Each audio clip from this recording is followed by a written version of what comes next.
want to know why I decided to register to vote?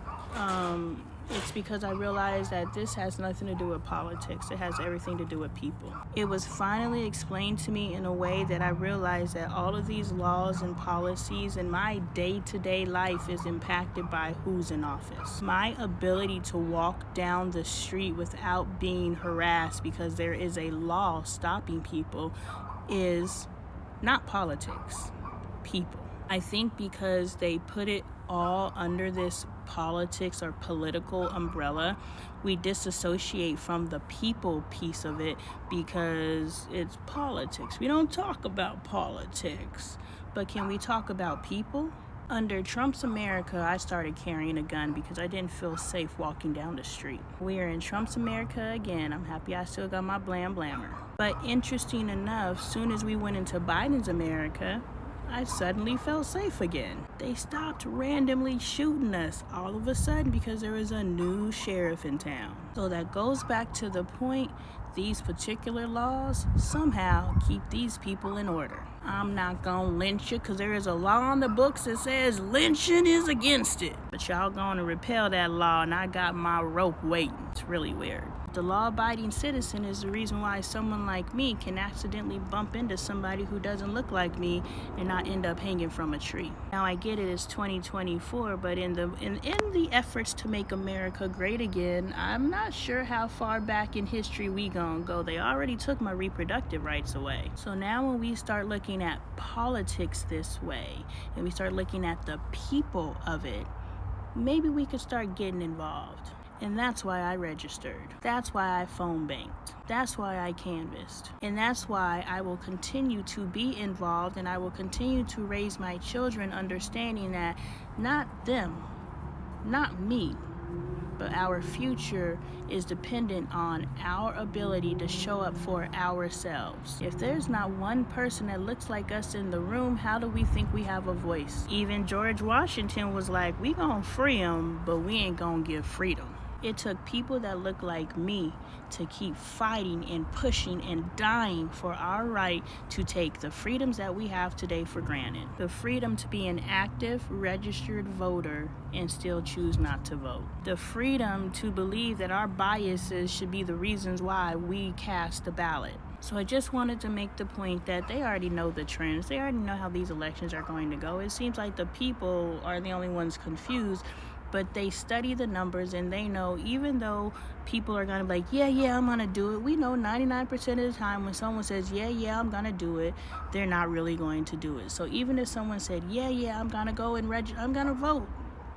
If they have a history of not voting, this probably is not going to be the game changer. Unless there's a factor like I want to vote for the first black woman or I want to vote against the first black woman. You know, those types of things.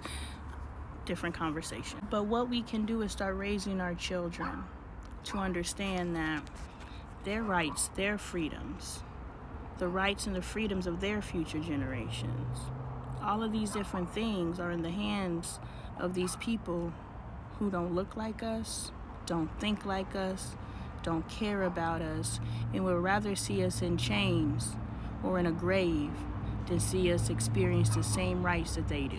We must raise our children with that knowing so that it becomes a part of their DNA and a part of their identity so that they know when they do have the legal right to cast a ballot, they get there with intention. They're not there because they're voting a particular party. They're not there because they're voting a bias.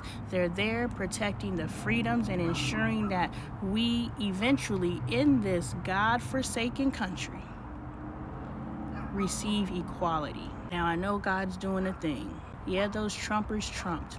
But guess what? God is doing a thing. I don't know what God is doing, but I do know God is in control. And with that said, y'all gonna see me in these streets. Y'all gonna see me running my mouth. Y'all gonna see me doing everything I can to make sure that we, the people, not only raise our family to be loving, not only raise our families to align back with God's divine love, to make sure that we become the wives to our husbands and the husbands to our wives, to make sure our children and we're raising them in loving relationships so that when you train up a child, when they grow old, they will not depart. I'm gonna make sure I'm still popping that stuff, but I'm also gonna pop that civic responsibility.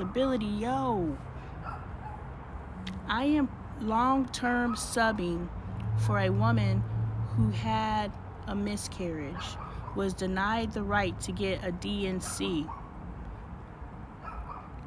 developed an infection, and ended up back in the hospital.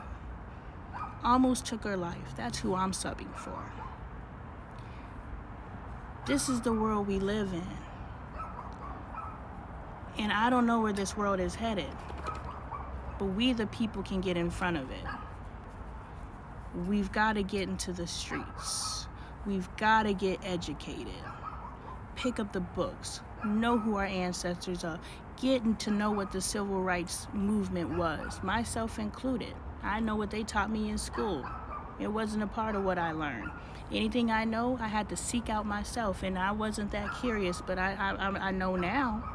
I'll be teaching my children now. So the militantness of it all, get ready.